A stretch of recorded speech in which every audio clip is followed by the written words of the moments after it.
नमस्ते बच्चों, मेरा नाम है विनया। मैं मुंबई में योगा सिखाती हूँ। आज मैं आपको प्राणायाम सिखाने वाली हूँ, लेकिन ये सीखने के पहले आओ जानते हैं प्राणायाम का मतलब क्या है और प्राणायाम ज़रूरी क्यों है। प्राणायाम यानी प्राण का नियमित रूप से उपयोग करना या कंट्रोल करना। प्राण यानी हमारे लिए ब्रेथ या सांस का नियमित रूप से कंट्रोल करना। लेकिन दरअसल प्राणायाम ये एक संस्कृत वर्ड प्राण से डिटरमिन हुआ है, जिसका मतलब है एनर्जी फोर्स जो हम सब में है। अभी सांस पे ध्यान देना जरूरी क्यों है? जिस तरह से किसी गाड़ी में पेट्रोल की जरूरत होती है, उसी तरह से हमारे शरीर में ऑक्सीजन की जरूरत होती है। लेकिन ये हमारी ड्यूटी है कि ये ऑक्सीजन शरीर के हर हिस्से में पहुंचाया जाए, और इसी के लिए ब्रेथ पे ध्यान देना या सांस पे ध्यान देना जरूरी है। तो आज मैं जो आपको प्राणायाम सिखाऊंगी वो है डीप ब्रीदिंग, और उसके काफ़ी सारे बेनिफिट्स हैं। सबसे फर्स्ट बेनिफिट है इससे आपके फेफड़ों की यानी कि लंग्स की कैपेसिटी इम्प्रूव होगी, आपका स्टैमिना बढ़ जाएगा, आपकी कंसंट्रेशन फोकस लेवल बढ़ेगा, and plus blood circulation through out the nervous system through out the body भी इम्प्रूव होगा। लेकिन ये प्राणायाम प्रैक्टिस करने के पहले, इनफैक्ट कोई भी प्राणायाम प्रैक्टिस करने के पहले देयर आर सम कंडीशंस जो हमें फॉलो करने चाहिए। सबसे first condition, pranayama 12 years and above age के बच्चे ही प्रैक्टिस कर सकते हैं। प्राणायाम नॉर्मली खाली पेट पे प्रैक्टिस किया जाता है। अगर आपने कुछ खा लिया हो तो 3 घंटे के बाद आप प्रैक्टिस कर सकते हैं। प्राणायाम प्रैक्टिस करने के पहले आप नहा लीजिए, या हो सका तो हाथ मुंह धो लीजिए। प्राणायाम नॉर्मली ढीले और स्वच्छ कपड़ों में प्रैक्टिस किया जाता है। ऑल्सो प्राणायाम करने के बाद तुरंत बाद नहीं नहाइए, आधे या 1 घंटे के बाद आप नहा सकते हैं। और कोशिश कीजिए कि प्राणायाम आप निर्धारित समय और जगह पर करें। ऑल्सो प्राणायाम आप कोई भी मेडिटेटिव पोस्चर यानी पद्मासन, सुखासन या वज्रासन में बैठ के कर सकते हैं। करने से पहले आप जहाँ पे बैठने वाले हो वहाँ पे कोई भी तरीके का कपड़ा या मैट बिछा के उस पे बैठ के कर सकते हैं। ये प्राणायाम प्रैक्टिस करने के पहले आपको एक टिश्यू पेपर लेना पड़ेगा, या फिर एक कोई पतला कपड़ा अगर आपके पास है, या हैंकरचिफ या नैपकिन आप ले सकते हो।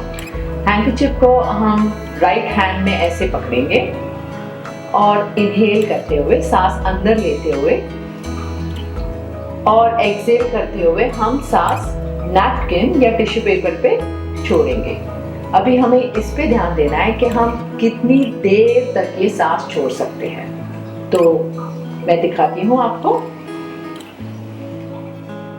इनहेल, सांस अंदर लेते हुए,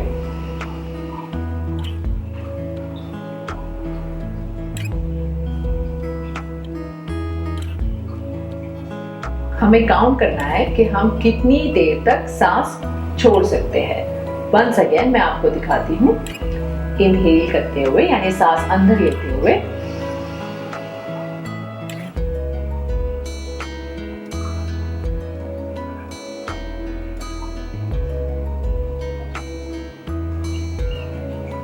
और रुकिए। इस बार का चैलेंज है कि जो बच्चे एक सांस में 10 सेकेंड से ज्यादा एक्सहेल कर सकते हैं, वो बच्चे मुझे वीडियोस बना के भेजिए। यानी आपको नैपकिन सामने पकड़ के एक्सहेल करना है लंबे समय तक, और मुझे वीडियोस भेजना है। तो बच्चों, आज जो मैंने आपको प्राणायाम सिखाया वो काफी बेसिक डीप ब्रीदिंग प्राणायाम है। लेकिन मैं ये कहना चाहती हूँ कि प्राणायाम, जैसे मैंने आपको कहा, it also controls your emotions. So अगर आप ब्रेथ पे कंट्रोल करोगे तो आपके इमोशंस पे भी कंट्रोल कर पाएंगे। फॉर एग्जाम्पल, अगर आपको गुस्सा आता है या आप किसी चीज़ से डर जाते हो तो आपकी सांस बहुत फास्ट, बहुत तेज हो जाती है। तो प्राणायाम के रेगुलर प्रैक्टिस की वजह से आप अपने ब्रेथ पे कंट्रोल कर पाओगे, और ब्रेथ के कंट्रोल से आप अपने इमोशंस पे भी कंट्रोल कर पाओगे। तो कभी आपको गुस्सा आएगा तो आप गुस्से पे कंट्रोल कर सकते हो, कभी आप डर जाओगे या कभी कुछ एंजाइटी अटैक आया या स्ट्रेस आया तो आप उस पे भी कंट्रोल कर सकते हैं प्राणायाम की नियमित प्रैक्टिस से। तो आई होप बच्चों इस वीडियो से आपको प्राणायाम का बेसिक इम्पोर्टेंस समझ में आ गया हो। Thank you. आप सभी बच्चों से यह अनुरोध है कि आप भी इस प्रतियोगिता में हिस्सा लीजिए और अपनी एंट्रीज को हमारे पास भेजिए। आप अपनी एंट्रीज हमें 3 तरीकों से पहुंचा सकते हैं। पहला, व्हाट्सएप द्वारा इस नंबर पर भेज सकते हैं। नंबर है 9321961744 9321961744। दूसरा, आप हमें ईमेल भी कर सकते हैं इस मेल आईडी पे BEPCDDPROGRAM@gmail.com, या आप हमें डाक के माध्यम से भी अपनी एंट्रीज भेज सकते हैं इस पते पर। गुणवत्ता संभाग, बिहार शिक्षा परियोजना परिषद, शिक्षा भवन, राष्ट्रभाषा परिषद परिसर, सैदपुर, राजेंद्र नगर, पटना 800004।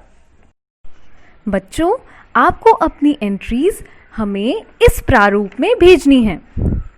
सबसे पहले विद्यार्थी का नाम, फिर विद्यालय का नाम, उसके बाद कक्षा और एकदम अंत में जिला। इस तरह से लिखकर आप अपनी एंट्रीज हम तक पहुंचा सकते हैं। और याद रखें, आप हमें अपनी एंट्रीज आने वाले शुक्रवार शाम 6 बजे तक ही भेज सकते हैं। धन्यवाद।